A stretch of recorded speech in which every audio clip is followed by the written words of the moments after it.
The story begins with a guy unearthing a person with his bare hands. He is relieved as he manages to unearth another person again. For him, it means that a new day will come. Mako is a hard-working delivery guy. He is starting his day with yet another delivery when his boss calls him out and asks how is he doing.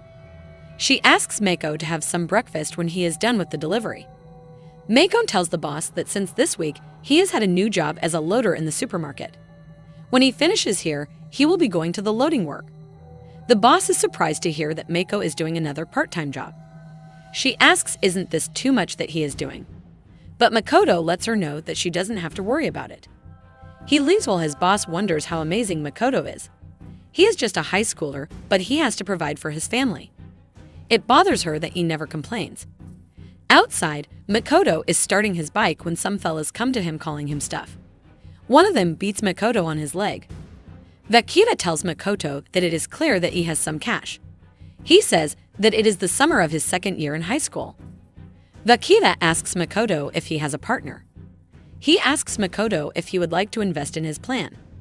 Makoto asks about a plan, to which Vakita says he is planning to get some girls. He says he and his guys spend everything on weed. All they have is 30,000 yen. It would be better for today's evening. He asks Makoto to support him and his guys and give them the money. He offers to find a girl for Makoto as well. But Makoto says he doesn't want anything like that. This angers Vakita and he asks Makoto to shut up and give him the money. Just then, someone from the delivery place comes out and asks Vakita what is he doing. Having no choice, Vakita has to run away, but he lets Makoto that he won't let this slide. And with that, Makoto starts his bike and goes to deliver the package. On his way, he thinks he doesn't need a partner. All he wants is for Shiori to wake up. He delivers the package and is going back to his bike when someone calls him from behind. It turns out to be Yanni. She asks Makoto if he has been working since early morning. Makoto gets a little awkward and lets Yanni know that she is too close to him, but she dismisses Makoto by saying don't be a stranger, they are childhood friends. She looks at him and says he has some muscles. She asks where is that soft, gentle boy. She asks if he is like this because of his job. Makoto lets Yanni know that this is wrong. Yanni says people say Makoto skips school because he works all the time instead of his father. She asks if his father is drinking again. She says he takes too much on himself. Makoto lies that he wants to buy something, but Yanni doesn't buy it and sees right through Makoto's lies. She lets Makoto know that they have been friends since kindergarten. She can see right through him. She reminds him that he promised her he wouldn't lie. Makoto says he isn't lying and leaves after apologizing and saying he has to go to work. Yanni wonders if this is because of Shioni's illness. Makoto hears this and asks Yanni how she knows about Shioni. Yanni replies saying she heard by accident from the club supervisor in the middle school that Shiori is ill and in the hospital. She asks Makoto why hasn't he told her. Makoto lets Yanni know that this is a family matter. Yanni asks Makoto not to be like this. She says she might be able to help him, but Makoto declines the offer, saying not to worry about it. They are all right. He apologizes to Yanni and lets her know that if it is Shiori, he doesn't want to rely on anyone. Makoto thinks that God gave this trial to him and him alone. No matter what happens, he has to be strong. He has to do the right thing. And then the gods will save Shiori. He goes to visit Shiori and thinks the gods will bring her back from the cold hands being unearthed. He looks at Shiori and calls her to wake her up. Just then, the nurse comes in. Makoto tells her he dropped in during break between part-time jobs. The nurse tells Makoto that Shiori is stable today, but she is unconscious. Makoto asks the nurse that it has been a month already. Has she not yet been included in the operation list? He says if it's about more money for the treatment, he will surely arrange them. The nurse replies and lets Makoto know that she has already told him before it is not about the money. They can operate only after they find a donor for Shiori. With that, the nurse leaves, making Makoto wonder about his sister, Shiori. Only 2 months later, she was sentenced. Every second counts now, and he can do nothing to help her. Shiori is his pillar. Always smiling, radiant Shiori, his total opposite. By her side, he can endure anything. He lets Shiori know that he will help her no matter the cost. After completing his work, Makoto goes back home. His father hears the door closing and asks if Makoto is back. Already tired from the harsh world, When he goes to see his father, it turns out his father is having the time of his life with his friends. The father asks Makoto to bring them some more drinks as his friends pop in. Shocked, Makoto looks at the mess around them and asks his father where did the sushi come from. His father simply replies, why would he care? Already having an idea, Makoto rushes to check up on the money he had saved for Shiori. As expected, all that money is gone. Angry, Makoto cannot believe that his dad took all the money that he had saved for Shiori. As if the act wasn't enough, his dad tells Makoto that Shiori will vanish anyway. Why spend money on her if she vanishes soon? Makoto is shocked to hear this. His dad says the funds will be of some use to them. Angry, Makoto grabs his dad by the collar, asking what did he just say. He says Shiori is competing alone for survival with the disease. He wonders how can a parent say such stuff. This angers the dad as well, who asks Makoto to shut up. He asks Makoto how dare he teach him. He says if Makoto has that free time, then he should go and make more money. He calls Makoto stupid and useless. Makoto can't take this anymore. He runs away from the house. This can't go on like this. He can't bear it anymore. He goes to the temple nearby and asks God that he has been trying so hard. Yet he wonders if they don't deserve a little bit of happiness. He says that God isn't answering. He says he knew there were no gods. They don't exist. He should pray, but he can't. He cries, saying he has been praying so much. If the same thing goes on day by day, if the future brings nothing but despair. For him and Shiori, a new day better not come at all. It's as if in that moment, his prayer is heard by the gods. He finishes some more work and goes back home. He is happy that he got some extra bento today. He wonders what should he do about the hospital bills. He wonders if he should do another part-time job. Just then, his phone rings and he gets a call from the hospital. He is informed that a donor for Shiori has been found. Happy, he asks if this is true. The nurse lets him know that the operation is scheduled 1 month later. Shiori is saved now. Makoto is happy to realize that God has heard his prayers. The next day, Makoto wakes up and washes his face. He is happy about the donor and that Shiori is saved. He thinks about earning the money back. He is happy to think that this is only a month now. However, when he goes outside, Vakita is waiting for him like the last day. He says the same things about investing and girls. Confused, Makoto tells Vakita that he has already told him about this yesterday. But Vakita denies it. Makoto tells Vakita he did the same thing yesterday. Vakita denies it, so Makoto dismisses the conversation. Makoto can't take this anymore. He picks up a big stone and asks Vakita to give the money back. With no choice left, Makoto beats Vakita with the stone and smashes his head. Shocked at what he did, he tries to check up on Vakita, but Vakita is long gone. Terrified, Makoto goes back home. He is shocked to realize that he just unearthed a man. He made Vakita vanish. He hides in his room while his hands are filled with blood. He thinks he has nothing to fear about. When it's midnight, the day will rewind itself. Just then, he gets a call from the hospital about the donor. Fear, joy, sadness, there is no point in them anymore. For him and Shiori, there will be no new days. The next day, Makoto thinks that the day has repeated itself. He decides to visit Shiori when he hears that today's weather will not be as good as yesterday. Weather will change during the day. He thinks he can't do a thing. All that is left is to watch Shiori vanish. Just then, he hears the policeman asking people to move aside. Makoto wonders what is the police doing here. He hears people saying that the newspaper courier was brutally unearthed by someone. This makes Makoto wonder if the time is moving forward now. He looks at his palm and realizes he is holding something in his hands. It turns out to be a paper. Makoto wonders where he got this from. When he opens the message, it says great misfortune. If he takes a monster's life, a new day's door will open up. Makoto realizes that yesterday he unearthed Vakita, and that's why a new day's door is opened. Makoto rushes to the hospital where the nurse asks why didn't he pick up the call. She lets him know that a donor has been arranged for Shiori. Makoto rushes inside the ICU while the nurse tries to stop him. He realizes that Shiori's operation is after 1 month. To allow Shiori to survive till operation, he will have to vanish one human every day. He questions himself if vanishing one human a day will let him and Shiori break through from time loop and get in tomorrow's day. He questions the gods if this is what they want him to do. On the other hand, The police have identified Vakita, a 24-year-old who was brutally unearthed approximately at 10 at night. He worked as a courier in newspaper delivery. Just then, one of the investigators lets Inspector Tsukumo know that it was probably something to do with meds dealing, as they found some on Vakita. Tsukumo is busy eating ice cream when he asks about the tool used to unearth Vakita. It turns out that the rock has already been found. It has the culprit's fingerprints all over it.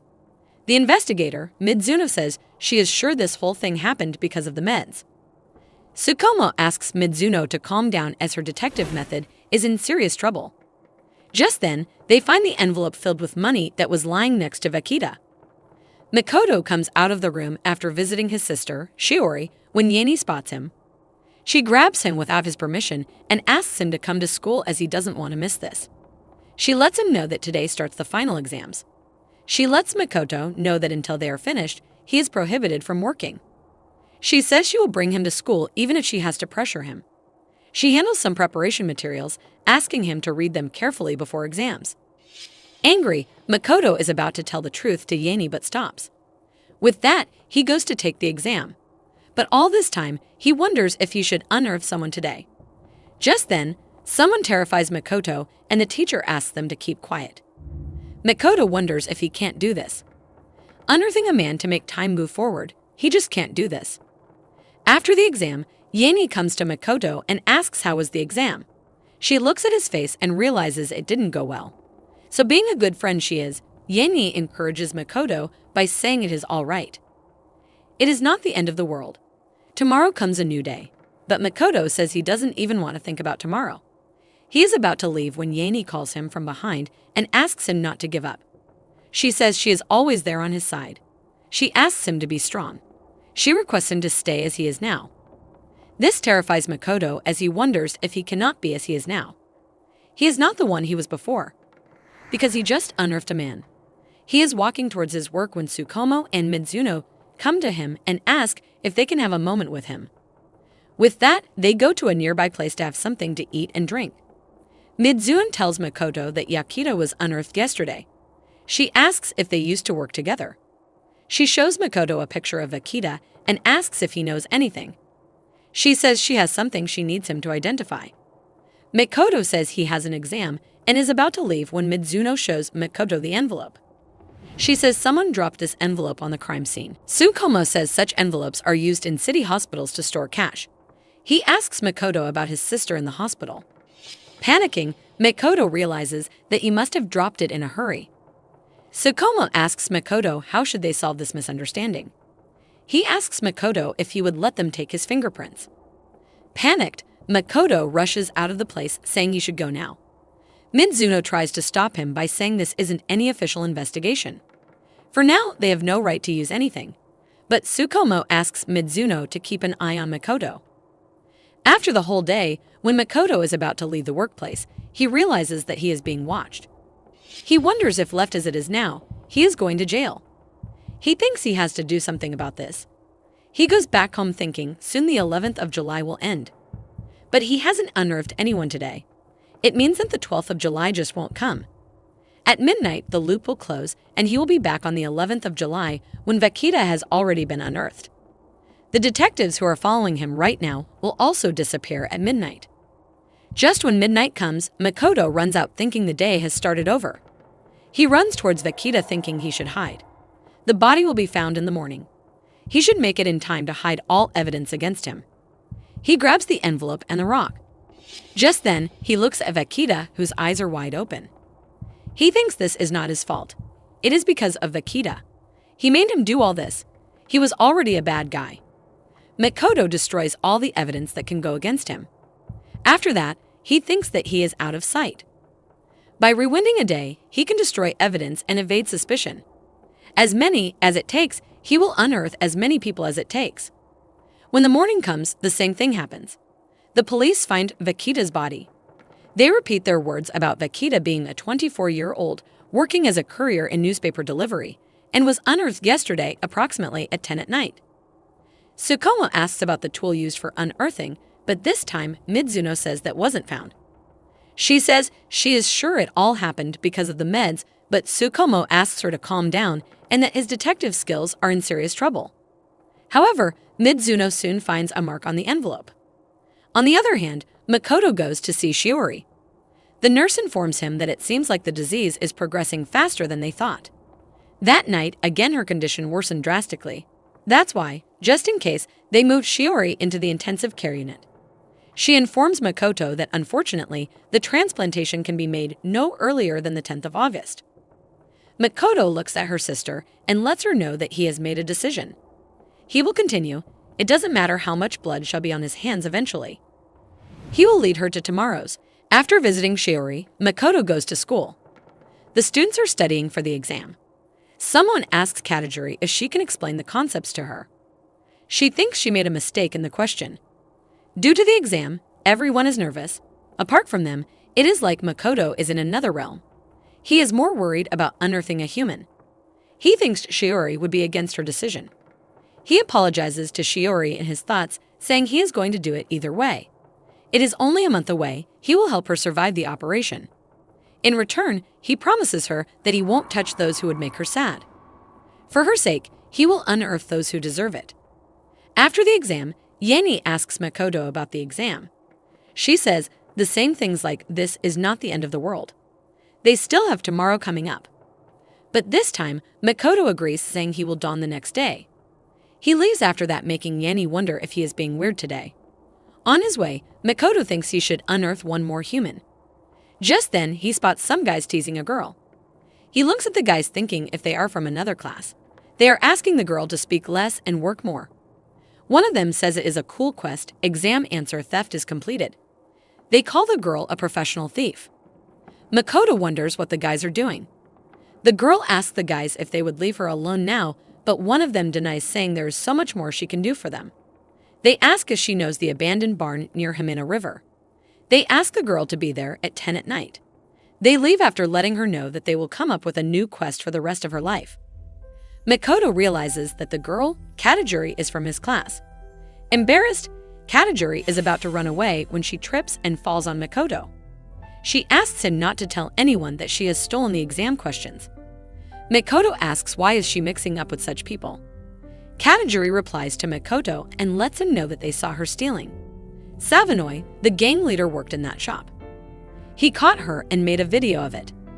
After that, Savanoi told her not to worry, he wouldn't report her to the police. But he wanted to gain something from it. So now, Katajiri steals things from them. She tells everything to Makoto. She says her parents separated when she was in 3rd grade of middle school. She has been living with mom since then. But after dad left, her mom changed completely. She started bringing men home and forgot about her daughter. That's why Katajiri studies hard. She wanted her mom to notice her. And that's how, probably because of constant stress, she happened to be like this. Katajiri cries, saying her mom will abandon her if this all comes out. Makoto realizes that Katajiri is just like him. So he lets Katajiri know that he won't tell anyone. He won't tell a soul. He asks if this is enough for you, and that's all. Katajiri asks Makoto what he means by that's all. But Makoto ditches the question. After that, he goes back home and prepares some tools for himself. He thinks he had no idea how in real life to unearth a man with such a thing. Back then with Bakita, he didn't realize what he was doing. But it is different this time. It is going to be a real unearthing. And he can't afford to get caught by the police. There are so many conditions. He wonders what will happen if he can't manage to unearth people every day. Which one to choose? Time is almost out. Shiori will be in greater danger if this day restarts while he just sits and does nothing. He remembers Savanoi telling Katajiri where to come and at what time. And with that, he goes to the abandoned barn. When he reaches the place, he finds it too quiet. He wonders if they have probably gone. He thinks how could it be that he felt relieved? He should unearth someone. He has already decided that these guys are suitable. But they only had issues with Katajiri. He wonders if he is going to unearth them just because of that. He takes a peek into the barn while still thinking about what he should do. Just then, a shock rushes over his body as he sees Katajiri lying on the floor without anything on top of her, and the 3 guys are having fun. One of the guys says it is better with her than he had though, but the other found her bony. Savonai wonders if they would screw her while she is out, but the other guy asks them not to be greedy as she is theirs now. They can do whatever they want whenever they like, at home, in school. She belongs to them now. Makoto is horrified by what he has just seen. Just then, one of the guys comes out and is about to leave. Makoto hides on the side while apologizing to Shiori in his thoughts. When the guy is alone, Makoto grabs him and unearths him as he thinks that this person doesn't deserve to live. The guy begs for help, saying he doesn't want to be vanished. He takes over and beats Makoto. He asks what is he doing. He questions Makoto if he has something for Katajiri. He wonders if Makoto came here to rescue Katajiri. He says all sorts of stuff to Makoto about what went down and how Katajiri was all this time in the barn. But Makoto cannot take this anymore. He pops the eyes of the guy and unearths him at exact midnight. Makoto looks at the time and realizes he will have another new day. He is happy that he made the time move forward. Just then, he sees Katajiri running away and wonders if she saw him unearthing the bad guy. Makoto looks at Katajiri running away and wonders if he should catch up to her. What if she saw him unearth the guy? He thinks he will have to unearth her too. But just then, he wonders where are these thoughts coming from. He tries to stop these thoughts. In the morning, the victim Savanoi, a 17-year-old second-grade high school's body, is found. Midzuno says it looks like the cause of being vanished is drawing. They have reasons to believe that as not long before being vanished, he spent some time in that abandoned barn. Locals are saying that it is quite notorious. Despite numerous cuts and bruises showing that the victim defended himself actively, they haven't found any leads towards the culprit. He must have erased them properly. Tsukumo thinks that the crime was carefully planned. Midzuno says a pro also worked here. Tsukumo asks Midzuno to pull herself together as her detective skills are in serious trouble. But Midzuno stops her, saying, "Don't say that again." She says, "Overall, this situation is serious." Tsukumo says he can't believe in such a small town. 2 bodies in 2 days were found. At school, people are discussing about the body being found. They think that this is totally because of his dirty deeds. They discussed how he was unearthed. His eyes were out. They think Savanoi was unearthed by some psycho. But Makoto is more worried about Katajiri. She came to school as usual, but she won't even look at him. She must have seen what he did last night. After class, Katajiri rushes outside where the 2 members of the gang find him. The guide asks if she unearthed Savanoi, but Katajiri denies it. The guide asks if she knows who did this. Katajiri replies, saying she hasn't seen anyone. There was no one when she woke up, so she ran home right away. Makoto hears what Katajiri says and is relieved. Just then, one of the guys says they were called by the police. The police think that they were together yesterday. One of the guys asks Morishida and Katajiri if their testimony should match. He decides that they will say none of them came to the barn. Savanoi went there alone and they have nothing to do with his vanishing.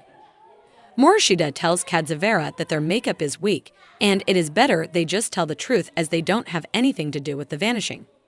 But Kadzavera asks Morishida if he is going to say they came there to have a fun time with Katajiri and pass her around. They must not speak of it. Kadzavera grabs Katajiri from her neck when Morishida stops him. Kadzavera asks Morishida if his mother had the night shift and no one was home, to which Morishida agrees. So Kadzavera says they will tell the police that they were at Morishida's place. They have no proof that they were with Savanoi in that shed. Kadzavera throws Katajiri and asks her to find some alibi for herself too. He says no one should know what happened yesterday. After Katajiri is gone, Kadzavera questions Morishida about what they have done to deserve all this. On the other hand, Makoto goes to see Shiori in the hospital. He tells everything about unearthing a man to Shiori. He says her operation is in a month and they are 1 day closer. Till August, it is 29 people to unearth. He asks Shiori what she thinks. Will he be able to stay normal?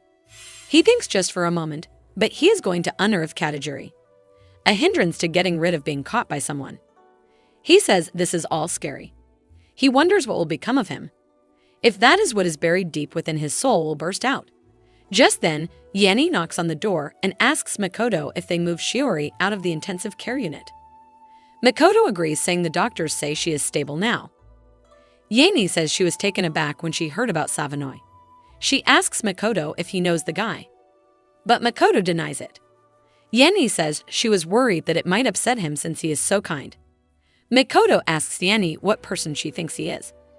Taken aback by the sudden questioning, Yanni asks Makoto why is he being like this. So Makoto forgets about it. But Yanni wants to answer the question now. She thinks about it a little. And then she tells Makoto that he is a bit shy. He is always thinking about other people's happiness. He is kind and strong. Makoto thinks that Yanni overpraises him. But Yanni asks Makoto if he remembers their childhood. When they were in junior school, her cat went missing and they searched for it together. When others decided that the cat was gone for good, he didn't give up and continued searching. And then, after several days, he finally found her cat. She thought then that Makoto is very responsible and she can rely on him. But Makoto denies it, saying all he needed was money for school lunches. He heard that her parents would pay a reward. Makoto cries, saying he is not kind repeatedly. He says he couldn't care less about other people's happiness. He is crying and Yanni is trying to comfort her when the nurse comes in. She lets Makoto know that they got a call from the police about his father. Makoto rushes to see his father. The police informed Makoto that his father had been drinking since noon, raged out, and smashed up one store nearby. If the store makes a claim, he will have to compensate. Yanni asks Makoto's dad if he doesn't understand how it is for Makoto. But Makoto doesn't listen and beats his father. He is very angry at his father. The police intervene and stop the beating. He cries, saying he is done with this. He questions why it's always him. Just then, Detective Tsukumo comes in asking what is the fuss all about. Makoto sees him and realizes he is the same detective from Makita's case. He tries to stay calm. He thinks Tsukumo saw him before the time loop closed. The course of events changed, which means they haven't met yet. He also sees Kadzawara and his mother. The mother says she worried so much when she heard her son was called by the police. She says her husband even took a day off. Mitsuru informs the mother not to worry about it as nothing bad happened. They just asked Kadzawara a few questions to help with the investigation. Mitsuru tells Kadzawara's mother that Kadzawara told them that he visited his friend, Morishita. She asks Kadzawara to refrain from going outside. It is not safe now. The mother asks Kadzawara to let them go home, and Kadzawara apologizes to his parents for causing the trouble. Makoto is shocked to see all this. After he is done with the police thing, he goes to Kadzawara's house. He realizes that Kadzawara has loving parents, a healthy sister, and money on the table. He thinks about his situation where he has no money, his sister is on the verge of being vanished. His father is not anything like a parent. Makoto gets angry, thinking he has none of these things. All he can do is think about them. Just then, he remembers that he also did wrong things to Katagiri. This makes him wonder what will happen if Kadzawara lives on as if nothing happened. The life that way is way better than his. He questions the gods if that is a joke. Makoto wonders why is Kadzawara so happy in comparison to him who has nothing like that. He leaves the house after some thinking. On the other hand, Kadzawara's mother asks her daughter, Rio, to wrap things up as she has homework to do. Kadzawara offers Rio to help her with the homework. Rio gets very excited and runs inside her room to grab her books. The mother asks Kadzawara how was his exam, to which he says it was right. Just then, Kadzawara gets a call from a public telephone number.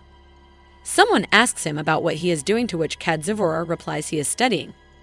Makoto, on the other side of the phone, tells Kadzawara what the point of studying is when he already knows what will come on the exam, as he makes Katagiri steal them. Shocked, Kadzawara asks Makoto how he knows about all this. Makoto suggests talking. He asks Kadzawara to meet me at the abandoned platform in Shiramine Park. Come along and make sure no one notices him. Kadzawara agrees and does as asked. When Kadzawara reaches the places, Makoto looks at him and says he thinks this is their first time talking properly. Kadzawara gets angry as he realizes who Makoto is. Makoto looks at Kadzawara, asking if this is his true face. The face none of his family members have seen before. Makoto says Kadzawara pressured Katagiri and committed crimes with the same vicious look. Such a family does deserve to have Kadzawara.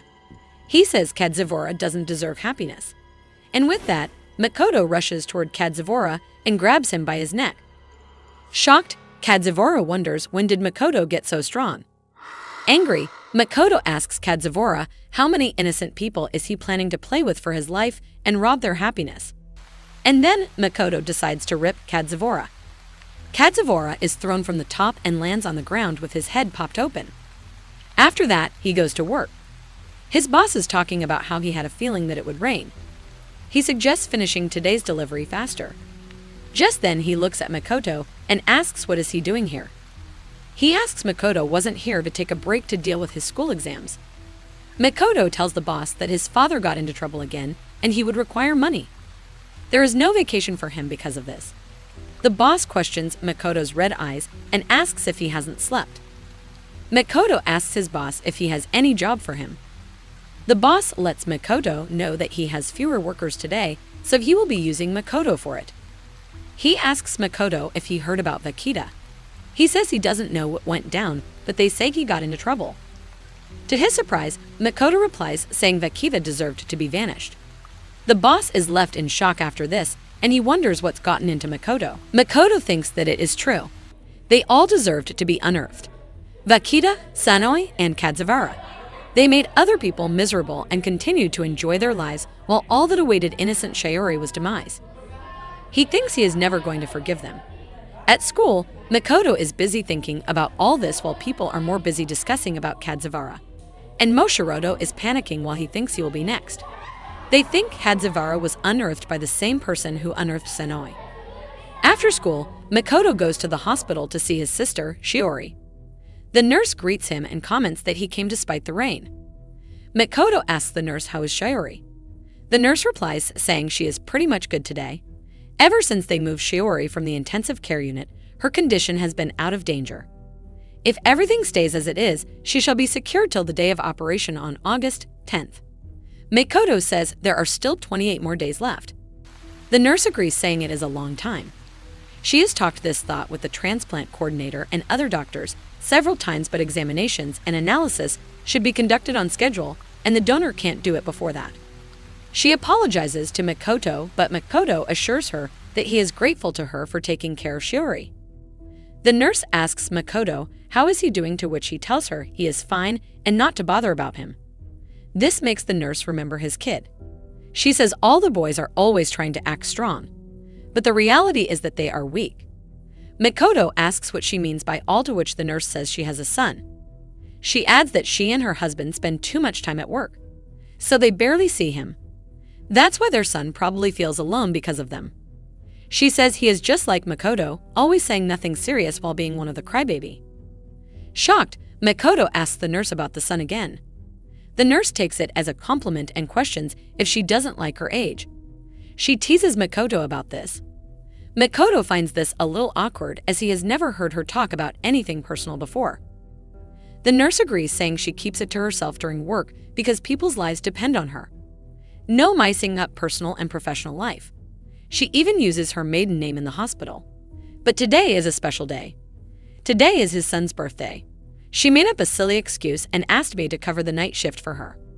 It is helpful to take a break once in a while and rest a bit, even for Makoto. Makoto apologizes, saying he has somewhere to go. He has some stuff that needs to be taken care of. The nurse asks if he is going already. He bids Shiori goodbye and leaves. After that, he goes to pay his last visits to Morishita. He thinks he can never afford a break while Morishita begs to be saved by someone. He lies to Makoto that he was just meeting Savanoi and Kadzavara that day. He never intended to do any of that. He asks Makoto if he would be forgiven if he apologizes to Katajiri. But Makoto asks Morishita if wasn't he smiling back then and having fun. He doesn't spare Masoder, and with that, he uses some rod to unearth him. The rock attached at the end of the rod lands on Masoder's face, and it vanishes him for good. Makoto says it's not for Morishita to be happy but for Shiori. He leaves the place after cleaning up the mess. Meanwhile, the nurse keeps calling his son Daiki. She wonders why he is late all the time. She is happy that at least she brought the cake in advance. She thinks Daiki is probably sitting up waiting for her. She keeps calling his kid while the phone of Morishita rings continuously. It turns out the nurse's son is none other than Morishita. Morishita is lying lifelessly on the ground and his phone rings. His mother, the nurse, calls him many times. At last, she thinks he might be out or something. She thinks Daiki is a dummy for taking his phone with him. After some time, the police arrive. ZORO confirms the victim to be Morishita Daiki, a 17-year-old. She lets Tsukumo know that Daiki's mother is already on her way to the station. This is yet again another high schooler. She says he is a friend of recently unearthed Savanoi. His classmate Kadzavara also just disappeared not long ago. Mid-ZORO says she is sure that these crimes are connected. She apologizes to Tsukumo, saying she is again at it with her assumptions. Tsukumo asks Mid-ZORO about the witness who found the body. Mid-ZORO lets Tsukumo know that the witness is sitting in the car. With that, the two detectives go to see the witness, which turns out to be none other than Yeni. Tsukumo asks Yeni what was she doing so late near that construction material warehouse. Yeni replies saying she had to buy something in the store nearby. And by this road, one can take a shortcut to the main street. She was walking past this depot when she heard a mobile ringing. And then she noticed the body on the ground. She starts crying after saying this. Mid-ZORO asks Yeni if she found the body at that time. She asks Tsukumo to give Yeni some time and to wait for his questions. But Tsukumo says he needs to interrogate her while she clearly remembers everything that happened before and after she found the body. Mid-ZORO thinks Tsukumo is a demon for having no sympathy towards Yeni. The next day, Makoto is tying his shoes when his dad comes out. He asks Makoto what's up with the grab. Makoto says there is bento left in the fridge. The dad gets angry to hear they have to eat bento again. He asks Makoto if he should eat that bento from the store. He asks Makoto to bring something better. He asks Makoto if she skipped work last night. But Makoto responds by saying he didn't. He has exams, so it can't be helped. His dad gets angrier, and he questions Makoto what are the exams for. He says there is no need for him to study as he wouldn't get any clever. He asks Makoto to go to work, and orders him not to visit Shiori. He says if Makoto has time for Shiori, then he better spend it earning more cash. But Makoto is done with all this. He asks his dad to shut up or he will unearth him. Shocked, his dad asks who he thinks he is yapping at. But Makoto stands up and grabs his dad by the collar. He lets his dad know that he is getting late for school and leaves his dad alone. His dad is shocked at what he just saw in Makoto's eyes. He was surely about to unearth his father. At school, the principal announces that after Savanoi was unearthed, one more vanishing has occurred. His classmate Morishida was also found unalive. Everyone is shocked to hear that. No one is willing to believe that. The principal says just within several days, 2 students from their school were unearthed. Kadzavara is also still missing. The students talk about it with each other, which causes some noise. The principal asks them to keep quiet. He says there is a possibility these events will attract the attention of journalists. They will try to gain information from them. He asks the students to consider what they will be saying. Meanwhile, Katagiri is looking bad. She is about to vomit because of everything that is happening. Her friend suggests going to the nurse's office. Makoto sees this and wonders why Katagiri is being like this. Those who tortured her are unearthed now. So why is there horror on her face? He finds it absurd. After that, Makoto gets a message from Shinjo Yeni saying she needs to talk to him. It is very important, and requests him to call her when he has time. Makoto is at the hospital at the time when he asks about the nurse. The other nurse gets a little hesitant after hearing the question. Makoto asks the nurse what happened. The nurse replies saying the previous nurse, Suzuharu's son, was unearthed last night. Makoto is in shock after hearing this. He didn't know that Daiki was Suzuharu's kid. Just then, he hears some nurses asking Suzuhara to wait and question why is she at work today. Suzuhara tells the nurse that she is the first one to ask this question. Suzuhara says Daiki had to attend the autopsy. He isn't home now, and she was too bored waiting for his return. The nurse tries to stop Suzuhara, but Suzuhara gets angry and asks everyone to leave her alone. Just then, she spots Makoto and gets an image of Daiki in him. She quickly approaches him and starts crying. Horrified at the scene, Makoto calls Suzuhara. But before he could say anything, Suzuhara said she would unearth him. She will unearth the one who stole Daiki from her. She will not spare him. Terror rushes down through Makoto's body while he stands there in front of Suzuhara. She promises to slay him with her own hands whoever stole Daiki from him. The other nurses take away Suzuhara from the place. Makoto falls to the ground thinking he had no idea that Daiki was Suzuhara's son. He grabs his head thinking this is what it means to unearth people. She questions what should he do now. He thought that he had already handled these thoughts. He remembers asking Kadzawara for his life. How many innocent people has he robbed of happiness? He realizes that it turns out he is no better than him. While trying to save his sister, he stole Suzuhara's happiness. He is as bad as the other guys were which he unearthed. Every unearthing brings misfortune.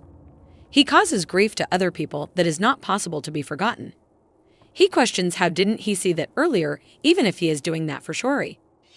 Just then, Yanni comes in and asks what's wrong with him. She asks if he is crying. She says he didn't answer her calls. She questions if something happened.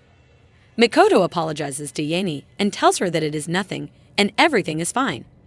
He was just thinking about Shiori. He thinks he can't tell Yanni about the time loop. After that, Yanni tells Makoto that she found Daiki's body. She says that's what she wants to discuss with him. She questions if he has seen anything yesterday. Confused, Makoto questions what should have he seen. Yanni says he was there. She says he probably didn't notice her yesterday. He was riding a bicycle by the road leading from the warehouse where the murder took place. Makoto panics after realizing that Yanni saw him. She says that's why she wondered if he noticed anyone suspicious who could be the culprit. Makoto asks Yanni if she told the police about all this. If she mentioned him briefly, to which Yanni agreed. She questions if there is something wrong. He asks Yanni what time she told the police about him. Yanni responds saying she told them almost just when they arrived. She says it was a little less earlier, before midnight. She asks what the problem is. Meanwhile, Makoto is getting tensed and worries that he will get caught this time. He says it is useless to rewind this day. A new day came after he unearthed Morishita. He can't change yesterday. Now the police know about him, so there is no way to alter that. Yanni sincerely believes him. The thought that he could have unearthed Daiki hadn't even crossed her mind. But police might think that way. A man writing from the crime scene just after Daiki was unearthed. This single fact is enough for them to count him as a culprit. Just then, Mizuru and Tsukumo come in and ask Maikud if they can have a word with him. He realizes that he will be considered a potential suspect. With that, Makoto is investigated regarding the Daiki's unearthing. Mizuru says Yanni says she saw him, but Makoto replies saying it was a mistake. He went to Tokyo yesterday to reminisce about his memories of Shiori, and he missed the last train. He thinks he went into a convenience store around midnight. There is a security camera there. He suggests that Mizuru check the security camera. After that, he leaves Mizuru and Tsukumo, while Tsukumo wonders if he made a mistake. Later, Mizuru lets Tsukumo know that she received the image data of the security camera from the convenience store. Tsukumo sees the footage and thinks about the rain at that hour. Meanwhile, Makoto is panicking as he knows he is completely under suspicion. Yanni said that she saw him before the 14th. So even if he loses the time, he can't stop the testimony from happening. He questions what Shura would want him to do. Makoto goes to see Yanni, who questions if the police suspect him. She says she didn't mean for this to happen. She never thought the police would suspect him. But Makoto leaves her alone and walks away. Yanni asks Makoto where he is going as his house is on the other side. But Makoto asks her to leave him alone. However, Yanni is not going to let that happen. She says she is coming with him. She can't leave Makoto alone like this. They go to the train station when Yanni asks Makoto to just tell her where is he going. Just then, some guys approach Yanni and Makoto. They turn out to be Vakita's friends. They know Makoto as someone who used to give some money to Vakita. They ask Makoto to lend some money to them as well. They ask how much he has on him and check Makoto's wallet. Yanni tries to stop this, but one of the guys suggests taking her with them. This angers Makoto, and he beats the guy up without any hesitation. He grabs Yanni's hand, runs away from the place, and takes a train. Yanni looks at Makoto and thinks even with all those scary people around him, Makoto's face doesn't change at all. This Makoto is completely different from the one she knows. She questions what really has happened to him. She thinks he can talk to her. Makoto asks Yanni what if she wants to save the life of someone she cares about and the only way she has to unearth someone. He questions what would she do. Shocked, Yanni asks Makoto what he just said, but Makoto insists on knowing what would she do. She replies saying she doesn't know. It is just that if she unearths someone, she will have to suffer the weight of her crimes for the rest of her life. But if she is the only person in the world who can save the person she loves, she will endure any suffering. This relieves Makoto a little. After the train, they go to a park. Yanni asks Makoto where are they. Makoto replies saying he has only been here once before. It is the place where his family went on a trip together. Back then, when he had no idea what the future held for him. That time, Shiori looked so happy. Yanni hears this and grabs Makoto's hand and asks him to let's go and have some fun. Makoto hesitates a little, but Yanni asks what's wrong with that. Finals are over and tomorrow is Saturday. She insists on having some fun at the park. She says she will buy Makoto a drink. And with that, the two have a lot of fun. They enjoy different rides and pass their time. After playing a lot, Yanni says she is too tired now. They took so long. She says they have to go home now. They have to catch the last train. She looks to the side and finds Makoto nowhere. So in search of him, she goes out where she finally finds Makoto sitting. She asks what is he doing here as she has been looking all over for him. Makoto apologizes for going missing. Yanni questions what should they do now as the last train at this hour is already gone. But Makoto assures her that it is okay. She is going to be home soon. Confused, Yanni wonders what is Makoto saying. Makoto tells her that he hasn't unearthed anyone today. 1 minute to go, and the moment the clock strikes 12, it will loop back to midnight, 24 hours ago. He says this whole day will be gone. She will begin her day again at the scene of the case, and where she is being questioned by the police. Confused, Yanni asks Makoto what is he talking about. How come the day will repeat? Makoto says he is outside the loop, so when the day rewinds, he will still be here. In other words, from their point of view, he left Miyako City at exactly midnight as if he moved to Tokyo in an instant. Yanni gets more confused and says she has no idea what is he talking about. She questions Makoto about what he means by loop. Just then, midnight comes and Yanni disappears, leaving Makoto alone. He sits there all alone, saying this is what he is talking about. He goes to the convenience store while thanking Yanni for the wonderful day. The truth is, when he came here, he wondered if he should just unearth himself for real, but she helped him make up his mind. He shows himself in the convenience store camera and then takes the train to Miyako City. The day repeats itself and he gets to see everything about Daiki's mother crying, the principal's speech, and the school. He cannot erase the pain.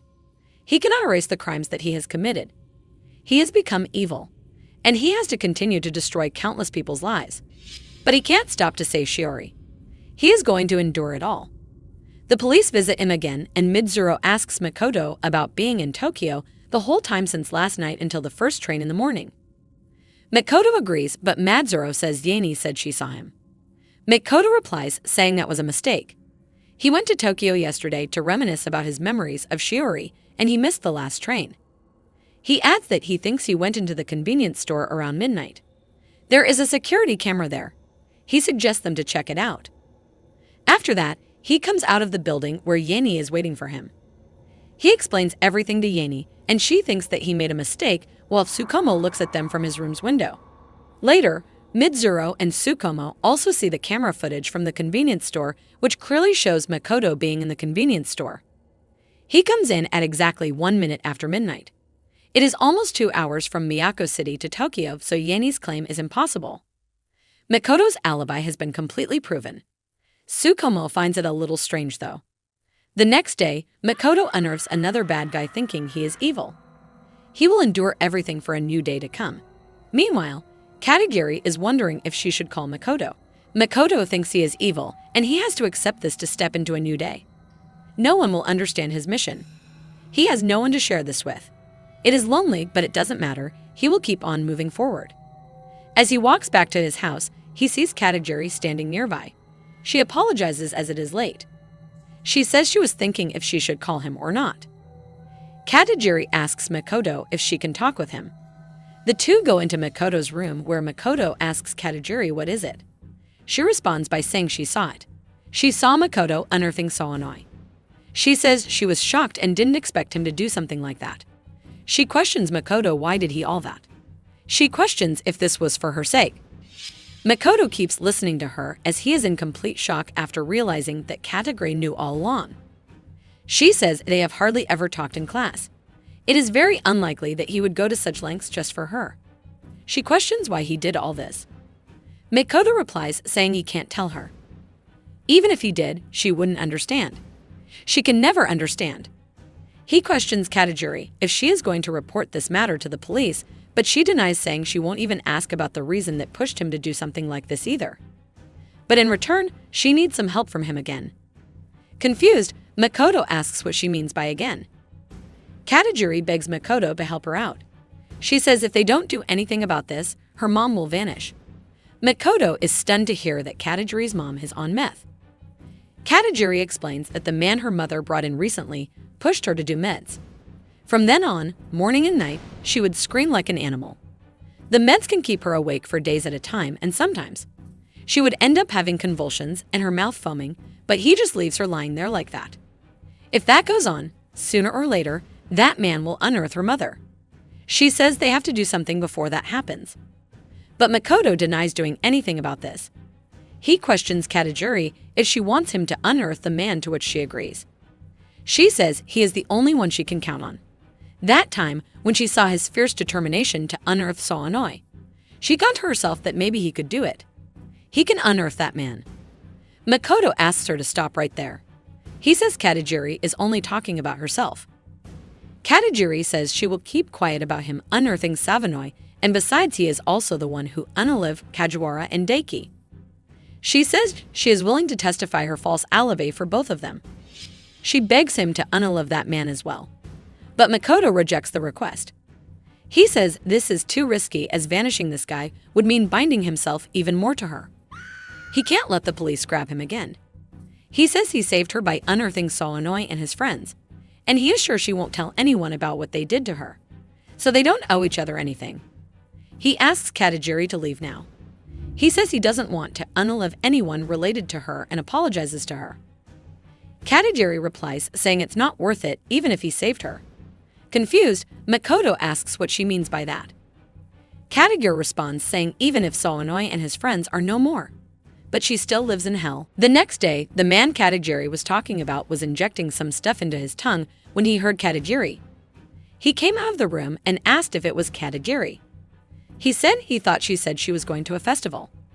He wonders if he just imagined it. He goes into the washroom where he finds Katajiri's dirty laundry. He takes a sniff of the laundry, realizing Katajiri is back after all. After taking a proper look at Katajiri's mom to make sure that she has fallen asleep, he goes to see Katajiri. When he goes in, Makoto is already hiding in the place. He marches at the guy and his phone falls. Makoto looks at the phone to find Katajiri's video that shouldn't be there in the first place. Makoto tells the guy that he knows everything about the things he did to Katajiri. The guy remembers what he did. He made a video of Katajiri and asked her to smile at him and spread herself.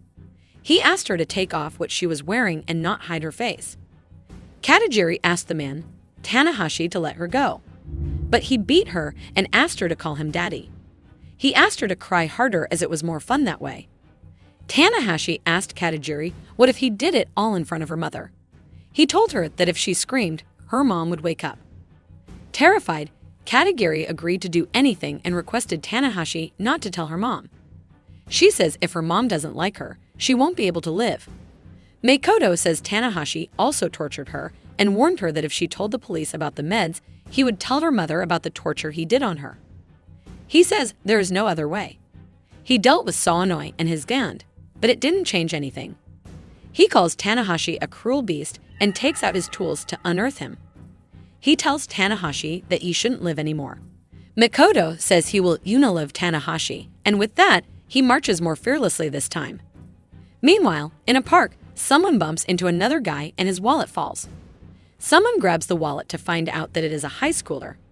He decides to take Makoto's ID to the police. It turns out that the guy was none other than Katajiri, disguised as Makoto.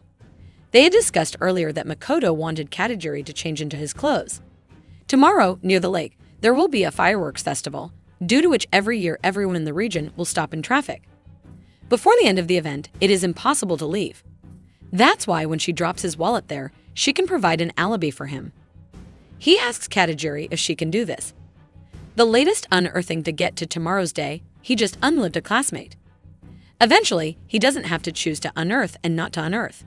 He will regret either choice. But if Katagiri prefers the guilt of unliving someone, then let remorse torment both of them. While Makoto is struggling to unalive Tanahashi, Katagiri apologizes to her mom in her thoughts. She knows that after Tanahashi vanishes, the police will become aware of the meds and mom could probably also be detained. But this disguising life, which began with the appearance of this man, will finally end. They will start all over again with only Katagiri and her mom. Tanahashi takes control of the situation and throws Makoto towards the study desk. He is about to march towards Makoto to end this all when Makoto grabs the scissors nearby and inserts them into Tanahashi. Screaming in pain, Tanahashi cries, but Makoto asks him to shut up and slices him up. After that, Katagiri leaves the festival and goes to see Makoto. She lets him know that the wallet plan seemed to work. Makoto also lets her know that this is over. Katagiri starts crying and thanks Makoto for his help. She says he finally was able to pull her and her mom out of this mess. However, Katagiri's mom finally wakes up from a long sleep. She rolls over from the bed and lands on the ground. She doesn't know what time it is and wonders if it is morning already. She comes out of her room and slips because of the blood on the floor. When she sees Tanahashi lying lifelessly on the floor, she panics and runs away from the scene. After that, Katagiri comes back home while thinking it is quiet. Because of the meds, her mom probably spent all this time sleeping. She thinks she will find the body of Tanahashi and report it. She assures herself that it is all okay and everything is good. When she enters the house, she finds Tanakashi's face covered with a shirt. She looks around to find everything all messed up. She wonders what happened. Just then, she realizes and goes to check up on her mom who is missing. She cannot believe it at first but realizes soon that her mom ran away. Meanwhile, the next day has already begun. Tsukumo is looking at the camera footage of Makoto. Mitsuru comes in and lets him know that she collected the recording of all the security cameras set up around the store where they saw Makoto. Maybe it will finally explain something. She asks if there is anything unusual about the video. Tsukumo replies saying Makoto isn't soaked. At that time in Tokyo, there was heavy rain and Makoto came on foot without an umbrella. Strangely, his clothes aren't completely soaked. Mitsuru agrees saying this is true but questions how did this happen. Tsukumo says at night Makoto was in Tokyo, it is clear as day. He asks Mitsuru to keep an eye on Tsukumo while pouring dobanjiang into pudding. On the other hand, Makoto is worried about his hand as it is infected. Tanakashi left a mark on his hand. He needs something to cover it now. Just then, Katagiri comes back to see Makoto. She tells him everything and Makoto is stunned to hear that her mom ran away. He questions why did she that. Katagiri says she doesn't know what happened. Maybe her mom panicked because of the meds, she has been acting strange. Maybe she thought that she unearthed him. Makoto asks Katagiri if she reported the whole thing to the police, but she denies saying her mom ran away. She covered the body with a shirt and washed off the blood on the tools used for the vanishing process. The police would immediately think it was her. She begs Makoto to help her this one time. She asks him to go with her to look for her mom. But Makoto rejects the request and lets Katagiri know not to even think about it. He says he can't help her anymore. He asks her to hurry up and return home. She has to report to the police. Otherwise, he will also be accused. Katagiri asks Makoto to tell her what she can do. Makoto replies saying he already said it and asked her to report the matter to the police. But Katagiri asks him what she should do from the other perspective. He looks at her realizing she isn't in her senses anymore. Katagiri says she will do anything that he says. Confused, he stands up saying what is she talking about. Katagiri says it is all okay. She is used to this sort of thing. Makoto finally realizes what Katagiri meant and gets flashbacks of every time she was tortured. But before he could do anything, Katagiri leans in and makes love to him. Makoto gets her off of him and asks her to stop. Katagiri says if it's him, she doesn't mind and comes closer to him. Katagiri holds Makoto's hand and takes it up while Makoto asks her to stop. She says it is okay if it's Makoto. She says she doesn't mind. But Makoto snatches his hands from Katagiri, letting her know that he doesn't need this. He asks her not to put him in the same group as that guy who violated her. Katagiri apologizes and says she had no intent of doing so. She says he isn't like them at all. She simply wanted to persuade him and nothing more. She calls herself an idiot and stands up. She requests Makoto to forget about what just happened and thanks him for everything. Makoto sits on the bed and suggests going to find her mom. However, he clarifies in advance that even if they find her, going with him means Katagiri will see hell. With that said, the two go to Katagiri's house. Makoto sees the whole situation and realizes that Katagiri's mom freaked out. He wonders how are they supposed to find any clues here that indicate where she went. Just then, Katagiri spots her mom's phone and looks into it. She finds a message that probably is the meds dealer. He is asked to meet Katagiri's mom at 9 at night. Katagiri explains that one day she saw a similar message and she followed mom. Under the bridge was Yamazite. She met with a shady guy, Yamazite, and brought meds from him. Makoto asks if this is possible. Y is short for Yamazite in the message. Katagiri tells Makoto that the area is mostly factories, and during the weekend there isn't a soul there. Such a place is perfect for shady deals. They decide to go there before Yamazites show up. Katagiri says they still have the whole day before 9 in the evening. Makoto says he doesn't want to attract Yamazite's attention. They will get there before Yamasti does before dawn and hide somewhere nearby. Katagiri agrees while thinking if her mom will come or not. On the other hand, Yanni rings Makoto's doorbell. His dad opens the door and she asks if Makoto isn't home. His dad asks Yanni what she wants. He asks if she came here to have a fun time with Makoto. Shocked, Yanni denies the allegations. His dad asks who is she. He asks her to give it here. They have an already finished bento in their fridge. Yanni asks where is Makoto. Makoto's dad tells Yanni that he saw Makoto in the middle of the night with some girl whispering something to her. He didn't see her face, but from her voice, he could tell she was a woman. He says Makoto has a part-time job with household chores on the side, and he is with a woman. Yanni leaves Makoto's house after this, while Makoto's dad asks about the food. Yanni wonders if that's how it is. Makoto has a partner. On the other side, Katagiri and Makoto are waiting for Yamazite to come. It's too hot, so Katagiri asks Makoto if they are going to sit here until evening. She asks if he would like to have some water. But Makoto denies it and tells her that she can have it. Katagiri remembers what she did to Makoto.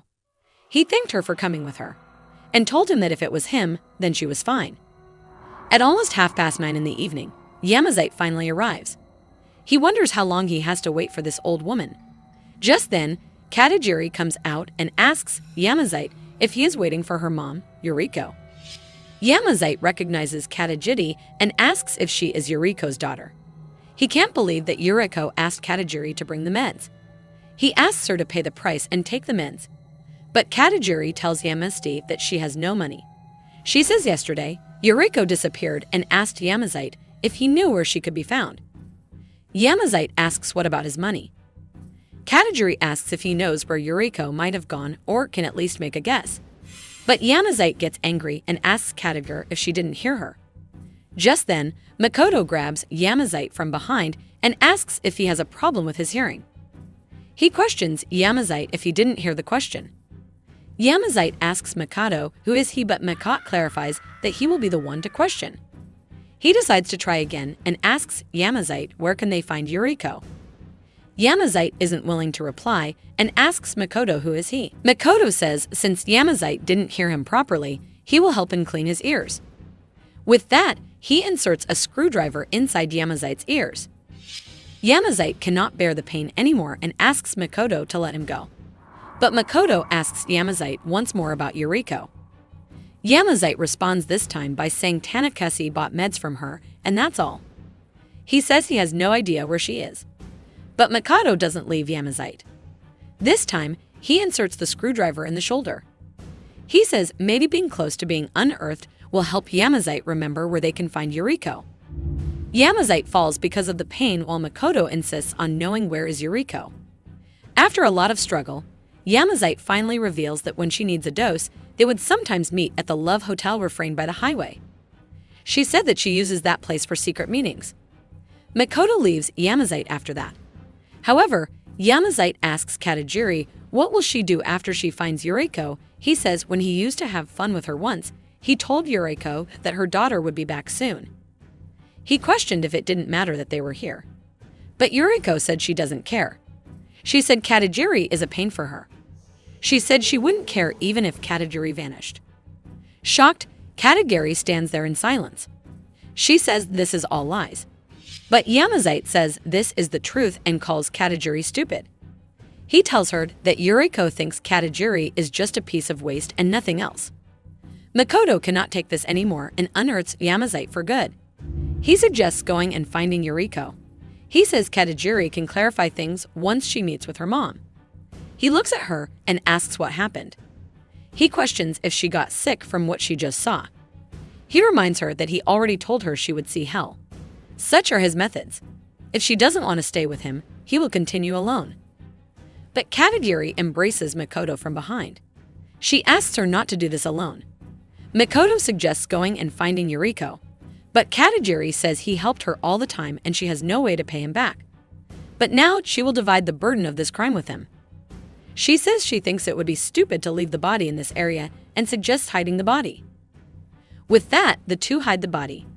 They cut the body into pieces and hide those pieces in different places.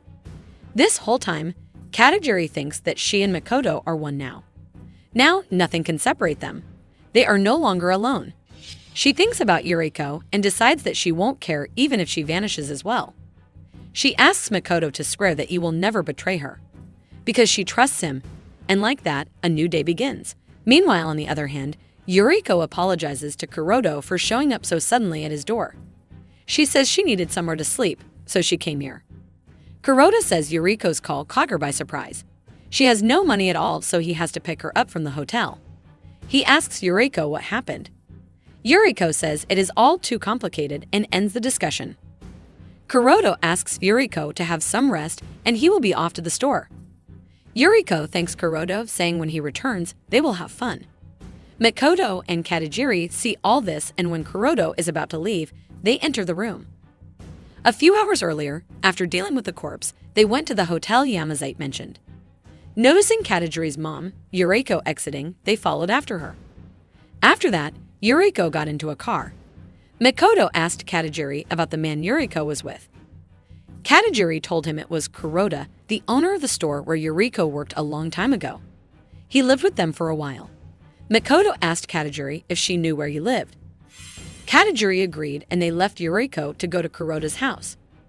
Katajiri thinks about how she won't care even if Yuriko vanishes now. But she also says it is all a lie and she trusts her mom. Makoto asks Katajiri if she is okay, to which Katajiri agrees. He asks Katajiri to call the police after she persuades her mom and the two return home. He says she can deal on her own now and he will go. But Katajiri asks Makoto not to leave. She says he promised that he would never betray her. Makoto questions what does this have to do with betraying. But Katajiri insists Makoto not to leave. She says they should go together. But Makoto finds it crazy. He says he can't have his name associated with this incident. It is too dangerous. Besides that, he has to find another victim. Katajiri begs Makoto not to leave her alone. So with no choice left, Makoto decides to stay. After that, Katajiri marches into the room where Yuriko is staying. Surprised, Yuriko asks Katajiri what is she doing here. Katajiri tells her mom that she came here to save her. She asks her to go home with her. Yuriko doesn't want to go home because of whatever happened at the house. But Katajiri clarifies that Yuriko is not to be blamed for this. She says she will explain everything to the police. But Yuriko asks Katajiri not to tell the police about anything. She asks Katajiri if she has any idea what will happen to her if the police know about everything. She asks Katajiri if she wants her to be jailed for the meds. She asks Katajiri what is she even thinking. She doesn't want the police to be involved in this matter. Just then, Yuriko asks Katajiri if she has some pills. Surprised, Katajiri asks Yuriko what is she saying. Yuriko asks Katajiri if she went home. She says she knows Katajiri has pills, but Katajiri says she doesn't have any pills. Yuriko gets angry at Katajiri and asks her to give the pills. Meanwhile, Makoto is standing outside the room listening to everything that's going on. Katajiri begs her mom to calm down while Makoto thinks he needs to hurry and unearth someone. He is running out of time. He looks at the phone and realizes he has a voice message from the hospital. It says that Shiori's condition got worse. The nurse apologizes for calling Makoto at night and asks him to come and visit the hospital in the morning and contact them as soon as he hears the message. Makoto is terrified after hearing the message. Her sister, Shiori, is not in good condition. Katajiri helps Yuriko to calm down. She says everything is okay and that she will protect them. She says she will always love her. But Yuriko asks Katajiri to leave her alone. She says Katajiri wanted to take her man anyway. She says Katajiri was scheming with Tanakasi. She knows everything about her. She knows what she did with her man. She repeats the words that Katajiri said that night. She remembers Katajiri asking Tanakasi to fill her up and some other brutal stuff. Katajiri tries to clarify that it's not like that. He made her say all that. But Yurika doesn't buy it. She slaps her daughter and calls her stuff. She beats Katajiri by saying she tries to steal her mom's man. She asks Katajiri if this makes her happy or something like that. And when she discovers it, she decides to unearth him. She asks if that is how it was. She says Katajiri would be better unalive. She lost all of her youth because of her. She shouldn't have given birth to her. She says she gave herself a dull family life and raising a child. She thought she would separate and enjoy, but then she was stuck with Katajiri. She asks why should she take care of Katajiri. She says Katajiri always looked down on her and became a smart nerd. She asks Katajiri to vanish if she loves her this much. Makoto hears this, all rushes inside. But this time, he is too late. It turns out that Katajiri has injured her own mom. Katajiri tells Yuriko that she tried so much. She wants Yuriko to look at her again. But she was a traitor.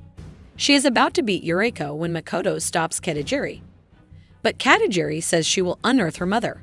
She doesn't need such a mother. Makoto thinks that if Yuriko leaves the world, Katajiri will become the culprit. He thinks what he should do. Leave everything as it is and let the time loop close. Then he can fix it today. But in this case, the day will also repeat for Shiori right now, and she is in a critical condition. If time rolls back while Shiori gets emergency help, he will put her life in danger. He wonders what he should do. Yuriko looks at Makoto and tells Katajiri, as she suspected, she came with a guy. She says she is just like her, and there is nothing to deny. She is the exact copy of her mother. She tells Katajiri that she can't deny fate. In the end, children follow in the footsteps of their parents, and she is no exception. She says she loves men, and so does Katajiri. No matter how much of an excellent student she becomes, in essence, are the same people willingly having fun with whoever comes. Makoto cannot take this anymore and beats Yuriko, asking her to shut up. He questions about the children following in the footsteps of their parents. He says she is saying all stupid stuff. They are not her copy. Katajiri and Yuriko have nothing in common. Shocked, Katajiri looks at Makoto with surprise, while Makoto looks at the time and says he is the one who unearthed Yuriko and asks the gods to lead them to the next day. He apologizes to Katajiri and says he had to. But Katajiri asks Makoto not to be sorry. Deep down, she has lost hope a long time ago. Her fading image is the only thing she has. She was afraid that after losing her mother, she would be left all alone. But she has him now. Makoto looks at her with surprise. Katajiri thanks Makoto for saying that she isn't trash. She says she is very happy. She takes off the shirt and shows Makoto how she has been tortured by so many men. She says she was very sad and bitter. She says she is not a bad girl. She wanted to be hugged by a loved one. She tells Makoto that she loves him and asks him not to betray her. She embraces Makoto and makes love to her while her mother lies lifelessly nearby. The new day eventually comes and the body of Yuriko is found. The news has reached the newspaper. People from different news channels are coming to cover the news. They ask students about the students who have been unearthed. Reporters are going all around to find something for the news. The students are even scared to leave the house as the summer vacations are near. They wonder where is Makoto and Katajiri. Yanni goes to see Makoto, but she realizes he skipped school again. Yanni wonders what happened to Makoto. She remembers his dad telling her about the girl he saw her with at midnight. She is scared that she doesn't recognize Makoto anymore. She thinks he matured so fast. On the other hand, the detectives are investigating Yuriko's body. She turns out to be a 35-year-old woman who has a stab wound in the abdomen. However, the cause of being unearthed was another wound inflicted by a sharp object in the face. The body was found by Kuroda, who lives here. Katajiri Yuriko stayed at his place last night. One of the men says that there is one unearthing already this week. They don't have enough people, so there is no one to work. The unearthing took place with the utmost cruelty. However, the perpetrator left no race. One gets the impression that he planned everything to the smallest detail. They also find out that the daughter of the deceased also attends Mako High School. As if this wasn't enough, it is found that Midzuno, who was examining the victim's apartment, just reported that the man with him the victim lived has also been unearthed. She makes a chart of the people who were unearthed and at what times. After that, Midzuno concludes that the person behind all this has been occurring almost every day since June 10th. The bodies of the victims were found in places close to each other. The time of being unearthed is about the same every time. These crimes have a lot in common, but the methods each time are completely different. She wonders what is the connection between all of them. The old man says maybe Vakita and Tanahashi were related because of the meds. Midzuno thinks the same and asks Tsukumo about this version of the story. But he rejects the idea. Midzuno asks if he still really thinks that Makoto is the reason behind all this. Tsukumo says among those who are unearthed are 3 high schoolers from Miyako and Vakita who work at newspaper delivery. Only Makoto talked to the 4 of them, but the other people in the room disagree as they say they are talking about a serial killer. Midzuno says Makoto has an undeniable alibi for the time that Morishima was unearthed. Besides, on the 15th in the area where the fireworks festival was held, his wallet was found. That means he couldn't unearth Tanahashi. And most importantly, he has absolutely no motive. He studied with one, worked with another, but there was no enmity between them. Tsukumo asks Midzuno if she has already informed Makoto about the wallet. Midzuno says he didn't come to school today. Tsukumo says Katajiri is probably gone too then. Midzuno asks Tsukumo if he is assuming something. She asked him to wait as he always tells her not to make presumptuous assumptions. But Tsukumo says that the one who decides what is presumptuous is him. He says he stood there on purpose in the convenience store so that the security camera could take him. Midzuno wonders what is Tsukumo thinking. Tsukumo asks Midzuno to search for Makoto and Katajiri and leaves the room. A few hours earlier before dawn, Katajiri asks Makoto why is he not going home. Makoto lets her know that he is going to Tokyo. Katajiri says if he leaves the city, the police will be suspicious. She asks Makoto to be calm and there is no need to escape.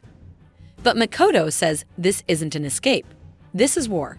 He asks her to go back home and tell the police that she is looking for her mom. He says it is dangerous for her to stay with him. But Katajiri lets Makoto know that she doesn't want to leave because they already did everything. Makoto informs Katajiri that he will unearth someone again today. Shocked, Katajiri asks why would he do that. She questions why is he doing all this. She asks him to tell her everything. She says whatever is the reason, she will understand. Makoto says he does this for tomorrow to come. And then he explains everything about time travel. After that, he says she probably thinks that this doesn't make any sense. But this is the truth. He had to live on the same day several times. The only way to break the time loop and open the doors to tomorrow is to unearth a person. If such an awful curse fell only on him, if it was only him, he would have unearthed himself, but his younger sister is also stuck in this loop. He has to help Shiori survive until August 10th. Her surgery is scheduled for that day. There are 23 more people left. He will miss at least a day without unearthing anyone, and Shiori is a day closer to being banished. He doesn't have a choice. He can't retreat now. He says it is okay if Katajiri doesn't believe her. He asks her to drop the liar and hurry back home. He is about to leave when Katajiri asks Makoto not to think that she is some kind of a fool. But she does believe him. He wouldn't lie, even this she understands. Makoto is surprised to hear this from Katajiri. She suggests staying together, and if someday he can't find a suitable victim, he can unearth her. Shocked, Makoto asks what is she even saying. But Katajiri is serious. She says she won't regret it. With that, the two go to Tokyo. At 8:45 in the morning, Katajiri tells Makoto that this is her first time in Tokyo at this time of the year. Even at night, there are lots of people. He says he is sure in this crowd, there is someone who isn't a pity to be unearthed. There are probably a lot of people. Till now, he has only unearthed people in Miyako, but continuing the same way will not work. Everything has its limits. It is time to expand the region of activity. He decides to go and find a suitable victim. He lets Katajiri know that he is the only one who unearths people. Katajiri asks Makoto to let her help him, but he denies the offer. He asks her not to even try convincing him, as the rest of the unearthing isn't even related to her. He says he doesn't want to give trouble to her with his problems. He leaves after letting Katajiri know that she can use the prepaid phone he gave her for communication. Not being able to control herself anymore, Katajiri approaches Makoto in front of everyone and makes love to her. After that, she sits nearby and waits for Makoto to come back. It is already late, and she wonders if Makoto is okay.